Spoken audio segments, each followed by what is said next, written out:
आम्ही सांस्कृतिक कला जपणारी माणसं आहोत आणि सांस्कृतिक कार्यक्रम करतो. तर ती म्हणे नाही म्हणे दादा आमच्याकडे लावणीचा कार्यक्रम असतो म्हणे त्याच्यामध्ये आम्हाला लोककला सादर करावं लागते म्हणजे कारण की आमच्या महिला मंडळी येतात. तर मी म्हटलं ठीक आहे. जगात जर्मनी आणि भारतात परभणी हे सगळ्यांनाच माहीत आहे. जगात जर्मनी आणि भारतात परभणी तर त्या परभणीतून मी एक मधुकर कांबळे यांनी गिनीज बुक वर्ल्ड रेकॉर्ड मध्ये नाव नोंदवलेलं आहे.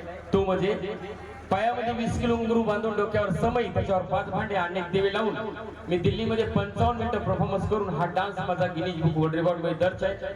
आज सगळ्यांचे आग्रह असणार हा डान्स मी तुमच्या समोर करतोय. माझ्या बहिणी इथं खूप बसल्यात. आज पुरुष कमी आहेत आणि महिला मंडळ जास्त आहेत. तर माझ्या बहिणीला एवढंच विनंती करतो की आमच्या भाषामध्ये तुम्हाला कळतंय की आम्ही मराठवाड्यातले जरा टाळ्या वाजवा एकदा. आम्हाला टाळ्यांची अपेक्षा आहे. कारण की नाही का कधी कधी आजचा आमचा दुसरा कार्यक्रम आहे. आम्ही काल एका गावामध्ये गेलो तर तिथं असं वाटलं की आम्ही युपीलाच गेलो होतो. कारण की जिथं पिकतंय तिथं विकत नाही. आम्ही महाराष्ट्रामध्ये जर असं कलेलं नाव ठेवता येतं मी पण आपल्या देशातलं आहे तर आपल्याच भागातलं गाणं वाजवायला पाहिजे. आमचं असं म्हणणं आहे की आपल्या मराठी भाषेला जास्त तुम्ही प्राधान्य द्यायला पाहिजे. पण इथं कसं आहे आपलं गाणं तिकडे चलत नाही. तिकडे एक दिवस लावून बघा तुम्ही लगेच बंद करता ते म्हणतात क्या लगाय बंद करू. पण तिकडचं असं आहे. म्हणून हा मी जोपासना करतोय. याला समय नृत्य म्हणतात. महाराष्ट्रात मी एकटाच करतोय. पुण्यामध्ये 500 रुपये 1000 रुपये तिकीट असतो आणि त्या शो आम्ही त्यावेळेस हा कार्यक्रम करतोय. तर मित्रांनो समय नृत्य म्हणतात. ते खेळ आणि ते प्लेट आहे आणि हा घट मी डोक्यावर घेतल्यानंतर सगळ्यांनी हात जोडायचे कारण का याला देवीचा घट म्हणतात. मी 5 महिन्याला विनंती करतो त्यांनी इथे यायचं त्यांची पूजा करायची अगरबत्ती लावायची. ओनली 5 महिला मंडळाने इथे यायचं आणि या घटाला तुम्ही अगरबत्ती लावून याची पूजा करायची. बाळा घट पुढे घे. 5 महिला कोणीतरी या समोर या. हात धर त्याला पडेल. अरे पण समोर उठा या तय्या समोर लवकर. 5 जण या आणि त्याला 5 अगरबत्त्या ठेवलेल्या आहेत त्याला लावून त्याची प्रतिमाची पूजा करा. हा घट दादा एक जण माची द्या ताईंना माची द्या. आणि माझ्या बहिणीला विनंती करतो हा घट देवीचा डोक्यावर गेल्यानंतर टाळी मात्र थांबली नाही पाहिजे. कारण की जो हा आमच्या मराठवाड्यात असं म्हणतायत की हा धान्यानं भरलेला गट आहे. आपल्या गावात सुख आणि शांतीचा संदेश म्हणून हा समय नृत्य केला जातो.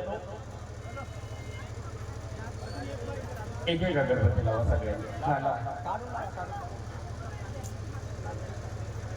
सर्वांनी टाळ्या वाजवता इकडे म्हणून एक वेळेस यांनी.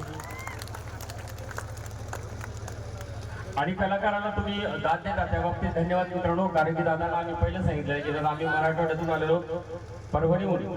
तर आमची फक्त आमची ही गँग परभणीची आहे आणि मुस्कान पण एक पुण्याला चांगलं शो करते कार्यक्रम करते आणि ती चांगली कलावंत पण आहे. आणि तिचा मला फोन आला आणि तसंच मग ही पण सुट्टीवर होती काही दिवस आणि तिचा पण लावणीमध्ये गोल्ड मेडल मिळवलेलं येणं. आता तिची MPS ची तयारी सुरू आहे. सध्याच्या पिरियडला ती जॉब करते. शासकीय जॉब असताना पण त्याची MPS ची तयारी आहे. म्हणून कलाकाराला पहिली बात जात नसते आणि कलाकाराला तुमची सेवा करायला मिळते. हेच आम्हाला खूप मोठं संधी वाटलं की आज माझ्या बहिणीची एवढ्या मोठ्या उपस्थित बहिणी आज मला सेवा करायला मिळाली. त्या बाबतीत माझ्यासारखा भाग्यवान कोणीच नाही. आमच्या नेटरांमध्ये येतात 500 रुपये 1000 रुपये तिकीट घेऊन.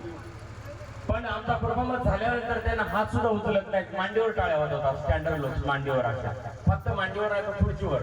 पण ज्या माझ्या बहिणी राब शेतात काम करतात दिवसभर काम करून वर्षाची वाट बघतात आज मंडईची तुमच्या यात्रेची आणि जमिनीवर बसून ज्या टाळ्या वाजवतात त्या मजाच वेगळ्या आहेत. एकदा जोरदार टाळ्या वाजवतात म्हणजे आमच्या पुण्याच्या लोकांना कळलं पाहिजे टाळी अशी वाजल्या जाते. थँक्यू. सादर करतोय मी समय नृत्य. समय नृत्य देतात आणि काही मावल्या काल अशा हातात ओवाळणी देतात. माझा इथं भाऊ उभा आहे. तुम्ही बिनधास्त ओवाळणी देऊ शकता. हा देवी घटाचा आहे घट. याला ओवाळणीला फक्त हात धरून ओढू नका. थँक्यू. जेव्हा मी खेळ्यावर उभा राहील खेळे इथे घेतल्या जातात सगळ्याला दिसत उभं कोणी राहू नका.